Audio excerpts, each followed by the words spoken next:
Et c'est déjà la seconde fois que je me rends en Tunisie depuis mon élection il y a moins d'un an. Et pour chacun de ceux qui m'accompagnent, comme pour moi-même, c'est une grande joie de retrouver la Tunisie. L'un de nos plus grands auteurs, Flaubert, disait avec une certaine justesse qu'en Tunisie, le climat y est si doux que l'on oublie d'y mourir. Et à travers l'histoire, qui n'a succombé au charme de cette Tunisie? Je pense à Ulysse et à ses aventures, qui, de passage sur l'île des Lotophages, l'actuelle Djerba, ne parvenait plus à en faire revenir ses hommes. Vous avez noté que nous ne nous sommes pas arrêtés à Djerba. Je pense aux Phéniciens qui se sont installés ici pour porter leur civilisation à son plus haut degré de raffinement.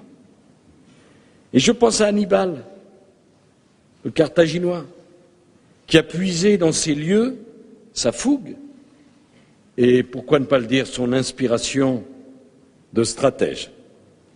Je pense à saint Augustin et à Ibn Khaldoun, qui ont enraciné ici en Tunisie leur vision de la foi et de la cité. Tous ont aimé votre terre qui allie beauté et ouverture sur le monde. La Tunisie est le cœur de la Méditerranée.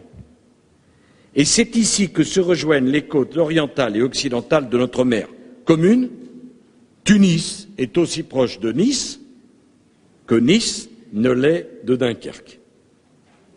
La Tunisie, méditerranéenne au nord, saharienne au sud, terre natale de plusieurs papes, tout en abritant l'une des premières villes saintes de l'islam, et de surcroît, l'une des plus anciennes synagogues, bâtie sur une pierre du temple de Salomon. La Tunisie est donc un carrefour, le carrefour de l'histoire et le carrefour des civilisations. Et la Tunisie, c'est d'abord l'œuvre de la volonté des hommes. Et pourquoi ne pas le dire, Monsieur le Président de la République? J'aime votre proverbe, ce proverbe tunisien. La différence entre un désert et un jardin n'est pas l'eau, c'est l'homme.